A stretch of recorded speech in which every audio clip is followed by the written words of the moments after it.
right, so I got a question from devil underscore on details. I'll pop up like the little screenshot right here. But basically how to build a strong team. And we were recently at a Jason Capital event. I have Dave over here if you guys don't see him, sorry. But yeah, so the one thing that he really was preaching was this like 4-way sequence of building a team, which first it is tactics, and then strategy, and then principles, and then values.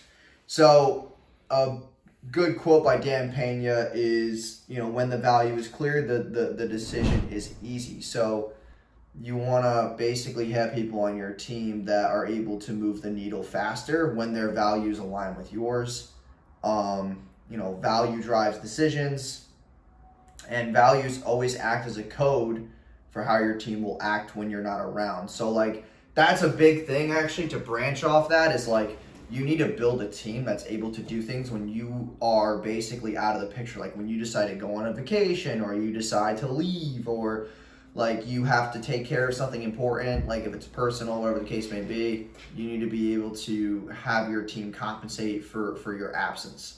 So if there's like a way that you keep track of tasks or there's someone who you have in charge of managing your team when you're not around, like there's systems and processes that you should have built out. But when you first start hiring people, like, yeah, it's rough sometimes. It just depends on like how you two match and have values and like, is your skill set sort of the same? Or are you hiring people who have skill sets that you don't? There's a lot of things that I look for in team members, things that like where they have a good understanding of what I'm looking for, or they've done past work for me that has worked in the past and we're simply just gonna build off of that.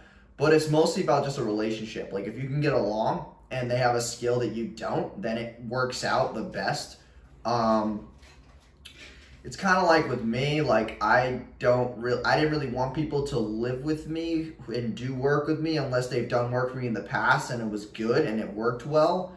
And plus, like you can tell by like the way people post or the things that they do in their spare time or like what kind of person they are if they actually belong with you. So it's like, Dave here is very like religious and like work that he's done for me in the past has been good. So it kind of made sense. Just because I know that he's like a caring person, so it makes a lot of sense to me.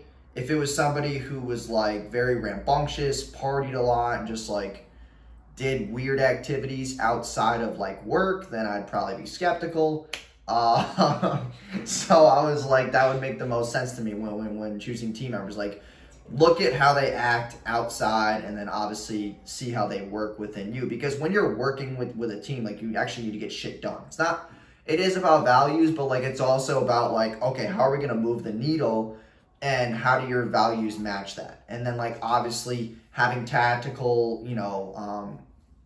I would say tactical building, and then obviously strategy is also a very important thing because when I can't come up with shit, I need people who are as smart as me to come up with shit as well and obviously cast their input and be held accountable for the things that I give them. So if you're really looking to build a team right now, like you really just need to align yourself and think about what you most need right now, and then just find people who are ethical, people who are trustworthy, and people who are smarter than you at that certain task.